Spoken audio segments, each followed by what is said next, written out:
Hola, ¿qué tal? Bueno, como lo prometimos en algunos posteos que hemos hecho en nuestras redes sociales, hoy el invitado a charlar en este ciclo es Juan Pablo García. Juan Pablo es dirigente de la Unión Cívica Radical, es concejal en el partido de General Pinto, es un dirigente reconocido en la zona, además es productor, es un hombre militante del radicalismo hace ya mucho tiempo desde su juventud. Así que bueno, te agradecemos, Pacho, la oportunidad de charlar hoy. Gracias por el tiempo.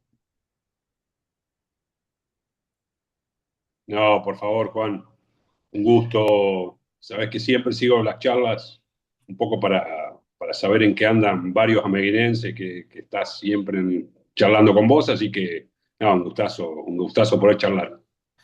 Vos sabés que preparando la entrevista y las preguntas, me acordaba de un dato de color que ponemos en la charla. Bueno, Pacho, no sé si muchos sabrán, pero era arquero del Club Atlético Ameguino. Y yo, claro, en las inferiores recién arrancaba atajar para Sarmiento y no tenía uso de arquero. Mira, justo me acordaba ayer de esto, de este dato. Y en uno de esos viajes que hace tu viejo a La Plata, por la autonomía, fue en los años 90, mi viejo le encarga un buzo, y creo que lo trajiste vos, lo elegiste vos, era el buzo de Goicochea, de Sergio Goicochea. Y yo lo usé mucho tiempo en la sexta división en Sarmiento. Justo me acordaba de eso, mirá, para arrancar la charla y para hablar un poco Sí, de... me acuerdo Decime. me acuerdo de haberte visto en fotos de de Sarmiento con el buzo del Goico. Sí, sí, me acuerdo patente de ese buzo. Y bueno, también del arco, de nuestras épocas en el arco. Vos en Sarmiento, yo en Atlético. Pacho, y te traigo a la memoria, ya que lo mencionaba a tu viejo, a Maneco, yo pensaba un poco en algunos sinónimos para calificarlo a tu viejo y pensé en diálogo, en tolerancia, en debate político, respeto, en moderación, y pensaba qué tan lejos estamos hoy de esos valores, ¿no? No sé si coincidís conmigo y si vos tenés la misma apreciación que yo tengo sobre tu papá, sobre tu viejo. Sí, sí, sin duda. Una de las características, y yo siempre digo, incluso lo decía él, que él siempre lo han tratado mejor en el peronismo a veces que en el radicalismo. Eh, no digo que lo hayan tratado mal en el radicalismo, pero digo, se ha llevado siempre muy bien con el peronismo a nivel local porque era un hombre de diálogo. Maneco era una persona que ante todo estaba el diálogo. Eh, yo creo que son hombres que han crecido con falta de democracia, entonces la apreciaban de otra forma, el diálogo lo entendían, la política la entendían de otra forma. Nosotros hoy estamos muy a los gritos y con los insultos y las descalificaciones viviendo la política, y me parece que ellos han transitado otra época, realmente que la han pasado mal, en épocas de dictadura, más allá que a algunos les puede haber sido perseguido o no, pero le faltaba el diálogo, faltaba eso, y me parece que lo sabían, supieron valorarlo mucho más. Hoy, como ya pareciera que estamos lejos de aquellos años oscuros en Argentina, que el insulto, que el agravio es parte cotidiana. Uno ve hoy, incluso pasa en los consejos deliberantes, pero uno ve hoy lo que es una discusión en la Cámara de Diputados, de Senadores, y la vulgaridad con la que se habla, sinceramente, nada que ver con los años, con los principios de la democracia en los años 80. ¿Y a qué atribuís, Juan Pablo, esa degradación de la dirigencia política a nivel nacional, a nivel provincial, a nivel local. Eh, ¿A qué lo atribuís? Yo creo que lamentablemente, yo hablo desde el proceso que volvió a la democracia hasta ahora, creo que lamentablemente, salvo raras excepciones o algún momento muy particular de todo este tiempo, la política no ha podido dar respuesta en lo económico.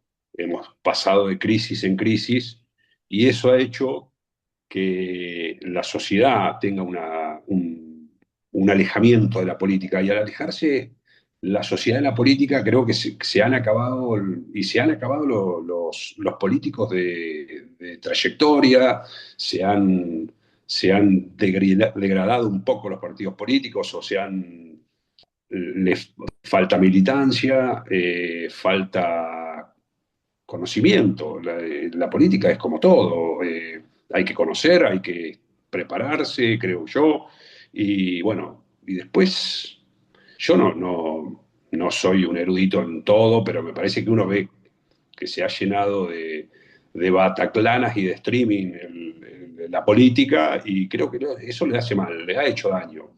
Y a su vez, obviamente, culpa también de, de todos los dirigentes, pero la pobreza que hay dentro de los partidos políticos hace que surjan este tipo de política, donde nadie sabe de historia, donde nadie sabe muy pocos están pensando en política pública a largo plazo, donde, bueno, lo que está pasando en estos días eh, en el Congreso, leyes que son prácticamente a fuerza de ATN como la de los glaciares. Me parece que tenemos un problema muy grande, esto de la antipolítica, que genera falta de dirigentes, y la falta de dirigentes genera la vulgaridad, la degradación de la política. Y eso hace que aparezcan personas que gritan, que vienen a criticar a la política, al Estado.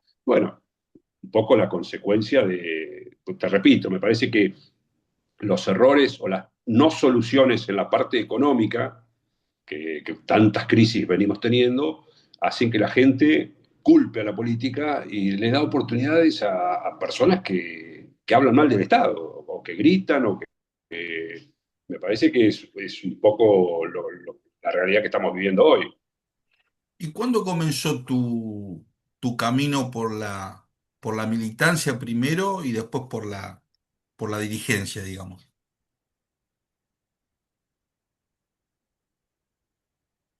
Bueno, yo estoy en una casa donde se ha hablado de política desde que yo era chico, se ha vivido mucho el tema de política. En los años 80, mi viejo ya, Maneco, era funcionario en el partido de Pinto, después siempre estando en el Comité Radical, eh, fue concejal en Ameguino, yo fui presidente de la Juventud Radical, después en el tiempo que estaba viviendo en Buenos Aires, cuando volví otra vez a militar en el radicalismo, y después me vine a Pinto, y al principio no participaba, no era que no me habían invitado ni nada, pero no tenía afinidad mucho con nadie en el partido, no había gente que conociera. Y después, bueno, un par de amigos empezaron a juntarse, y me involucré otra vez siempre me gustó el tema de la política, obviamente, y después, bueno, empecé a militar acá en Pinto, y fui presidente del Comité General Pinto. De ahí surgió mi segundo mandato de concejal, y así que estamos acá metidos en lo que realmente nos apasiona. A mí me apasiona. Juan Pablo, y yo viendo tus posteos y tus publicaciones, vos sos un hombre del alfonsinismo. ¿Qué, qué tan lejos está el radicalismo de hoy del legado de Alfonsín? ¿Tan lejos o tan cerca? No sé, según tu perspectiva. No, yo creo que el radicalismo hoy a nivel nacional, para mí el radicalismo hoy está atravesando una crisis de identidad total. Eh, a nivel nacional, vos fíjate que es un partido que tiene 5 gobernadores, algunas de provincias importantes, como Corrientes, como Santa Fe, como Mendoza, pero hace años que no tiene un candidato en la provincia de Buenos Aires. Hace años, siendo un bastión radical, que no tenemos un candidato en capital. Entonces, y creo que el radicalismo quedó adentro de esta disyuntiva de los dos extremos, que yo considero un populismo de izquierda y un populismo de derecha, y el radicalismo quedó al medio. En muchos casos nos corren con la vaina, porque si vos te oponés a mi ley, te dicen que sos kirchnerista, y si te pones a votar alguna ley que promulga o que quiere llevar adelante el kirchnerismo, ya te dicen que sos kirchnerista, y si no, te dicen que sos de derecha, que estás avasallando los valores radicales. Y me parece que la crisis de identidad que tiene el radicalismo hoy es esa. Por eso creo que estamos lejos de Alfonsín. Alfonsín siempre decía que es preferible perder elecciones antes que derechizar el partido. Bueno, hubo un plan, hubo una posibilidad, me parece a mí, de recuperar terreno, porque vos vas al interior bonaerense y hay muchos dirigentes, hay muchos intendentes radicales. La Cuarta tiene varios, Peguino, Arenales, Lincoln, Los Toldos. Tenemos intendentes radicales de buena gestión, pero el problema es que creo yo que en la época de Juntos por el Cambio era el momento que el radicalismo tenía para volver a presentarse ante la sociedad, y no lo supo aprovechar. No lo supo aprovechar, no supo ponerle el freno al macrismo, en la provincia de Buenos Aires al vidalismo, y había buenos dirigentes y no tuvieron creo yo, el coraje de plantarse, de tratar de unificar a todo el radicalismo, y dejaron que el PRO liderara a Juntos por el Cambio, y bueno, y creo que se perdió una oportunidad importante, aparte después lo que fue el PRO, el otro día de perder una interna de Juntos por el Cambio, de perder una elección, la mayoría saltó a la Libertad Avanza, dejó abajo, dejó tirado a la basura un proyecto que a algunos les podía, en el radicalismo les podía gustar más o menos, pero Junto por el Cambio era ya una marca, tenía una identidad, dejaron solos a muchos dirigentes, y me parece que, bueno, fue un error no haberse plantado en su momento. Yo hoy apuesto a una renovación de algún dirigente. A mí me gusta Maxi Puyaro. Yo estoy tratando no militar, porque él está en Santa Fe, pero tengo contacto con gente, me gusta mucho Maximiliano. Y bueno, creo que es un poco el camino de lo que tiene que hacer el radicalismo. Mantener su idea, mantener nuestras banderas, y no dejarse tentar por los extremos. Creo que la primera bandera que hay que levantar es la de Alfonsín.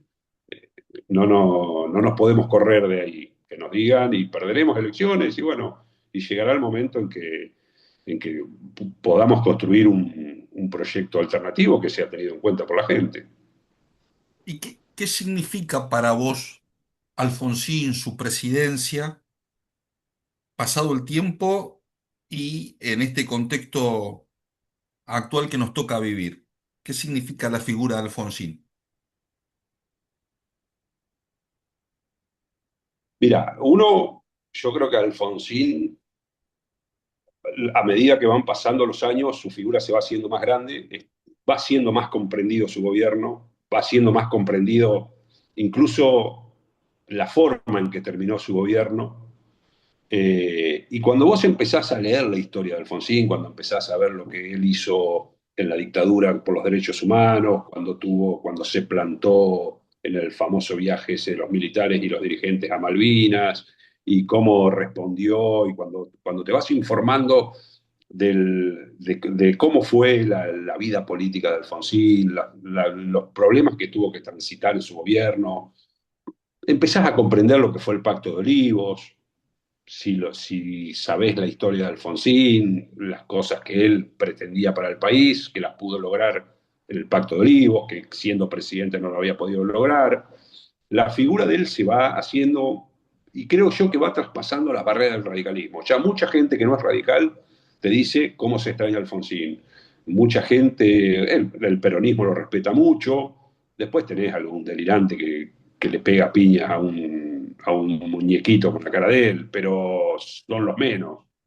Eh, y te vas dando cuenta que empezás a mirar videos de él, creo yo, y de su gran aporte que hizo en la sociedad rural, ese día de los insultos que entró silbado y se fue aplaudido. Eh, Creo que hay que tomar, y en estos momentos donde realmente hay unas crisis totales en los valores, en lo económico, me parece que hoy necesitaríamos muchos Alfonsín, muchas personas que dejen de lado la posibilidad de uno, quizás, de él, en el pos de la sociedad. Y Alfonsín sacrificó muchas cosas de su gobierno o después en pos de la tan deseada unión nacional, que es por lo que tendríamos que estar trabajando todos. Me parece que es una figura que a medida que pasan los años se va engrandeciendo. Y bueno, debe ser un faro para muchos, o por lo menos para los que somos dirigentes y los que pretendemos estar en el partido de él, el radicalismo, me parece que lo tenemos que tener como referente, sin duda. Me diste pie con esa frase de unidad nacional que tanto la repetía Alfonsín en sus históricos discursos, eh, a un fallo que hace muy poco se dio en Estados Unidos a favor de Argentina tras la expropiación de YPF. Y mira, copié los tweets del presidente, porque el presidente tuitea mucho sobre ese tema, y hay dos que te los quiero leer para analizarlos juntos y sacar conclusiones al respecto. En uno dice, los experimentos de los colectivistas de la Cámpora nos han costado décadas de atraso a los argentinos. La confiscación ilegal de YPF, apoyada por los radicales, nos costaría cerca de 16.000 millones de dólares, sumado a la deuda que ya tiene la Argentina. Bueno, llegó el momento de terminar con el modelo empobrecedor de la casta política. Y otro tuit que dice, hace referencia también a lo mismo, hace casi 10 años, casi la totalidad de la clase política argentina votó a favor de la expropiación de YPF, incluidos 34 votos positivos de la Unión Cívica Radical. Esa expropiación ilegal nos acaba de salir 20.000 millones de dólares en un juicio contra la Argentina. La joda la pagamos entre todos.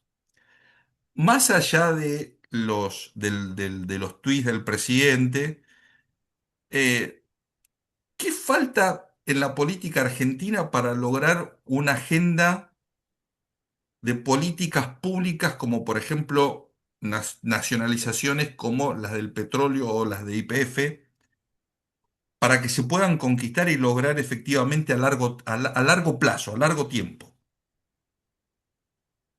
¿Qué falta para que los A partidos se ver, pongan de acuerdo en eso? primero, el, el radicalismo es YPF, no digo el radicalismo YPF, pero a ver, Irigoyen, nosotros, yo estuve orgulloso el día que los diputados y senadores radicales votaron por la nacionalización de YPF. Porque aparte el partido ha sido un total crítico de la privatización, en la forma que se hizo la privatización de YPF en los 90. Nosotros venimos de un partido, somos un partido que es estatista. Alfonsín tenía un plan de privatizaciones que no lo dejaron llevar a cabo, los que después privatizaron. No lo dejaron llevar a cabo, pero donde el Estado se quedaba en su mayoría para controlar las empresas que son esenciales para el desarrollo, como es YPF. Yo lo que creo que falta es que alguien en algún momento, los dirigentes actuales de todos los partidos políticos, piensen menos en la candidatura que pueden ligar dentro de 2 años y se pongan a pensar en el país. Hoy acá nosotros tenemos dirigentes radicales que se están arrastrando a la Libertad Avanza. Se están arrastrando por una candidatura y eh, yo no soy, con Miriam Bregman no tengo casi nada, ni siquiera, bueno, ella tiene pelo, yo no tengo, pero te iba a decir ni el color del pelo, pero la frenada que le dijo a Petri ayer en diputados, Petri, una persona que estaba en contra de la minería en los glaciares, que proponía un referéndum en Mendoza para que no hagan minería, y hoy es el abanderado de Mendoza para, o sea, ¿de qué necesitamos? Y necesitamos dirigentes que estén pensando en el país y no en su bolsillo o en su próxima candidatura. Si todos pretenden ser gobernadores, si todos quieren así, y se van con el que está de moda, y bueno, es lo que nos está pasando y es lo que está pasando en los partidos políticos. La diferencia quizás que puede tener el peronismo con el radicalismo, que el peronismo es un poco más verticalista, es verticalista, y sobre todo cuando tienen el poder, tienen, más allá de tener figuras con el liderazgo todavía fuerte, en el resto de los partidos políticos, la diáspora que hay es total, es un saltibanqui, pasan de un lado a otro, no se ponen rojos en ningún momento. Eh, yo creo que hay la principal crisis que tiene el país, más allá de la económica, es una crisis política, pero una crisis de identidad política, de valores que tienen, que los dirigentes no tienen. Ya cualquier cosa es cualquier cosa, ya está todo permitido. Y me parece que ese es el gran problema de que nunca vas a poder, porque aparte, vos fíjate que al no generar políticas públicas para la gente, lo que necesitas es tener enemigos, porque si no el relato se te acaba. Si el kirchnerismo dijera hoy que se va de la política, que se van todos, que desaparece la cámpora, que se va todo, ¿cuál es el relato que le queda al presidente? No le queda ninguno, porque, más allá, porque no tiene logros, porque no tiene objetivos, porque lo único que lo sostiene es la base que odia a lo que estuvo antes, que yo no digo que esté bien lo anterior, ni que no hay que criticarlo, que no hay que juzgarlo, que no hay que investigarlo, no, no estoy diciendo eso, pero te digo que la base que tiene hoy el presidente es lo que está enfrente, es hablar y criticar de lo que está enfrente, si no, no, entonces así es imposible construir.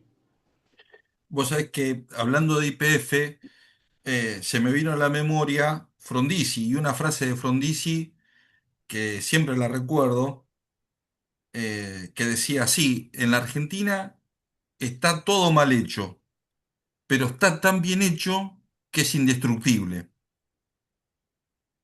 ¿Coincidís con eso?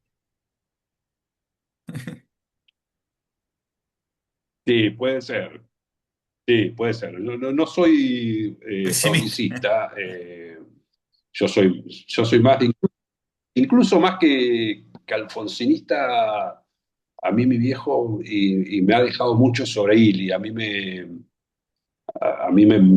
gusta analizar mucho el gobierno de Ili, si bien nací mucho después y y fue un corto periodo de la presidencia de don Humberto, pero me gusta mucho, y qué falta nos haría hoy, por ejemplo, un dirigente como Ilia, que combina un nacionalismo con una austeridad y con un diálogo. Eran otros años, obviamente, bueno, otro contexto, eh, pero bueno, la frase de Frondizi cuadra muy bien para cualquier época de la Argentina. Y hablando sobre Ilia, la política económica de Ilia, Ilia tenía, creo que fue el presidente cuyo más recursos le destinó a la educación pública. Su, lo destinado en el Producto Bruto durante el gobierno de Ilia, la mayor parte se la llevó la educación pública, que hoy está pasando por un momento bastante crítico, ¿no?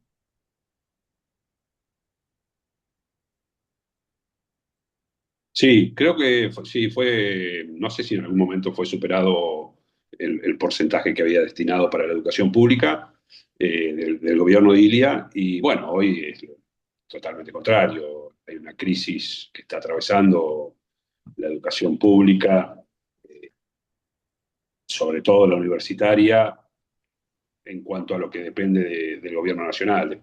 Eh, Creo que es muy grave. Son los pilares de un país. Pero bueno, cuando no te interesa el Estado, lo primero que se recortan es la educación y los jubilados. Es, es, es matemático, es lo que está dirigiendo el país hoy. Y me parece que las consecuencias con el tema de la educación van a ser, hoy son malas y van a ser mucho más malas con las décadas que vengan y con las generaciones. Hoy realmente no quedar como un viejo melancólico, pero lo que fue nuestra educación. Me parece que es un grave problema. Los que tenemos hijos, yo que tengo en edad universitaria, otro en secundaria y otro en primaria, ya, por ejemplo, lo que es la secundaria, no sabes ya a dónde podés mandar a tu hijo. Es muy preocupante el tema de la educación, muy preocupante. Pacho, esta situación económica por la que atraviesa el país, yo trabajo en el conurbano bonaerense y está pegando bastante fuerte, los datos así lo señalan, en cuanto a la cantidad de cierres de industria, pérdidas de puestos de trabajo y demás. Vos sos un hombre del interior, vivís en el interior, digamos en la pampa húmeda de la provincia de Buenos Aires.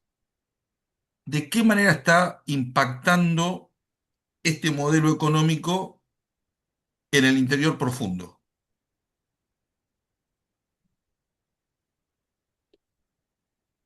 Mira, yo creo que nosotros estamos, yo estoy en una ciudad, en un distrito, pero te voy a hablar de la ciudad donde estoy viviendo, en General Pinto, agrícola ganadero, una ciudad y un municipio muy prolijo, que ha apostado siempre a la salud pública y una inversión grande en obra pública y en la salud pública, pero es un distrito que no se ha desarrollado, es un distrito que no tiene industrias, a diferencia de lo que puede ser Lincoln, lo que puede ser Ameguino, es un distrito que es muy de empleo público, y si bien a nosotros la crisis es una realidad que es distinta a cómo te puede pegar en el conurbano o a cualquiera que viva en capital, donde estás más solo, acá la cercanía de un pueblo chico te puede siempre dar una mano, pero yo vivo en la avenida principal y vos hoy a las 6 de la tarde salís a la avenida principal y haces de cuenta que son las 10 de la noche el 4 de julio o el 8 de julio. No anda nadie, los comercios, ya los comercios, no te estoy hablando de un comercio que venda ropa o zapatillas, no, ya vos charlas con las personas que tienen un supermercado y te están diciendo las ventas se vinieron abajo, o sea, la gente compra lo justo y necesario día a día, eh, porque no, realmente el mes al día 10 15 se acaba para el que tiene el asalariado. Y después tenés lo que es el sector agropecuario, que es realmente es un sector que el tema de la agricultura, con este dólar planchado a 1.300 y pico de pesos, con las retenciones que no se movieron, la agricultura no es lo que fue el boom de la soja en el año 2005-2006. Los números son muy finitos, muy finos. Nosotros venimos de 3 años de sequía. El año pasado fue un muy buen año, pero veníamos de años de 3 años de sequía que se comieron el ahorro que podía tener cualquier productor. La ganadería el año pasado tuvo un año fantástico, fue un muy buen año para la ganadería. Eh, y eso puede llegar a generar un movimiento, pero bueno, a ver, ese año bueno de ganadería no alcanza a compensar los 10 años, 15 años malos que tiene la ganadería. Entonces, el sector agropecuario no está desarrollando el trabajo como lo desarrolló cuando fue el boom de la soja, que veníamos de años muy malos, pero después con la soja, ¿te acordás que se empezó a invertir? El productor volvió a alambrar los campos, a acomodar los molinos, la volvió a gastar. Bueno, no, eso no se ve hoy, todavía no se ve. Yo creo que la ganadería deja mucho más empleo que la agricultura. Hoy la agricultura, aparte, convengamos que estamos en una situación donde hacemos agricultura sin agricultores, porque acá hay cuatro pools de siembra que te siembran el 70% de los campos, que alquilan, vienen con una máquina que ni de vuelta te barren 20 hectáreas, ya no, el contratista local ya no está a la altura de la tecnología de esos grandes pools.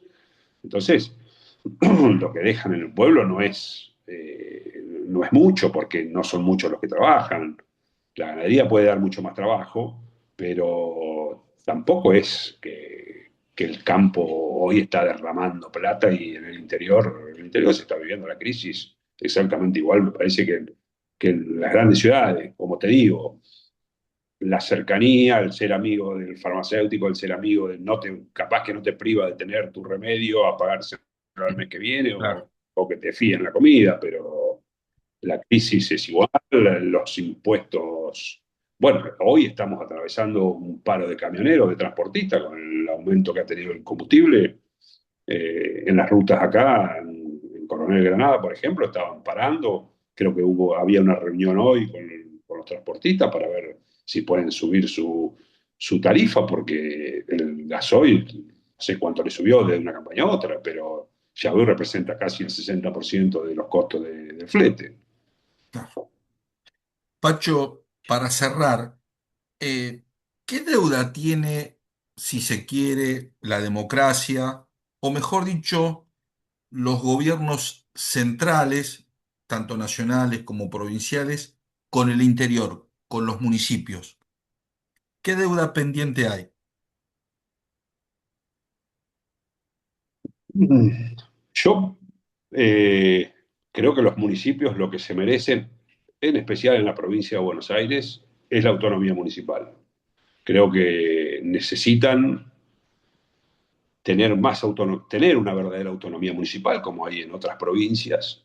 La provincia de Buenos Aires, creo yo, sobre todo el interior, se desarrollaría más de otra forma si pudieran tener la posibilidad de que no digo todo lo que produce, ni todo lo que genera en riquezas, pero creo que si tuviera una posibilidad de mantener, de mejorar los ingresos que genera cada municipio y fuera más independiente, me parece que sería mucho más fácil, el crecimiento se notaría distinto, se volvería a poblar un poco más la provincia de Buenos Aires, creo que se descomprimiría mucho lo que es el conurbano, que mucha gente, no tanto ahora, pero mucha gente emigró buscando otras posibilidades. Me parece que es necesitamos tener más autonomía, necesitamos manejar mejor nuestros ingresos. Me parece que eso es una deuda pendiente de la provincia para los municipios y de la nación para las provincias también. La provincia de Buenos Aires aporta mucho, más allá de lo que le deben, lo que se debe y la discusión de que se debe, de todo lo que le deben al gobierno provincial. Creo que se necesita más federalismo, se necesita, y después, eso en la parte económica, y después necesitamos que un gobierno nacional tenga diálogos con todos. No se puede excluir a una provincia porque piensa distinto y a otra acercársele o subsidiarla porque está con vos. Me parece que faltan estadistas. Ese es el problema. faltan estadistas, faltan personas que piensen que un Estado puede ser eficiente y que no necesita ser un elefante, pero que puede haber un Estado, que necesitamos un Estado eficiente. Y bueno, si están adentro de los topos que lo quieren destruir, no creo que se pueda lograr eso, porque la intención no es mejorarlo, sino es destruirlo. Y, y el interior te demuestra lo que vos necesitas el Estado, porque en un municipio como el nuestro no tenemos salud privada. Acá está el hospital público. Nosotros en Pinto, estoy poniendo a Pinto como ejemplo porque es donde estoy yo, no tenemos educación privada, no tenemos un desarrollo industrial grande. Y la primera necesidad y en la primera ventanilla donde el ciudadano que necesita una mano tiene que ir es a la intendencia, es al Estado Claro. municipal. Entonces, intentar, hoy estoy viendo una campaña, por ejemplo, con el tema de las tasas, esa campaña de que el desprestigio de Nación, de decir que la culpa de que a la gente no llega a fin de mes es por las tasas municipales. Es muy grave, porque hay gente que cree eso. Y hay gente que consume y que cree que el municipio es el culpable de que vos no llegues a fin de mes o que tus servicios se hayan encarecido por culpa del alumbrado de río de limpieza. Y después, cuando tienen que recurrir al hospital público y te salvan o te curan bien o te tratan bien a tu hijo, a vos, a tu viejo, quizá ahí reconoces que la primera ventanilla donde uno recurre cuando tiene algún problema es al Estado municipal. Y Claro. si buscan destruir el Estado, acá nos quedaríamos sin nada. Solamente podría ser el que tiene un auto vaya a otro lado. Claro. Eh, creo que hay que revalorizar, perfeccionar, hacer más eficiente el Estado. No tengo dudas, pero me parece que destruirlo no es el camino. Por lo menos es para lo que uno trabaja, es para que esas ideas de destrucción no prosperen. Pacho, te agradezco muchísimo el tiempo. Ha sido muy fructífera la charla. Gracias por el espacio y por tu tiempo, más que nada. Te agradezco mucho. Y por los mates. Che, Juan, no, por favor. Muchas gracias a vos por llamarme y para poder tener esta charla y bueno, un gusto, un gusto. Y te sigo siempre.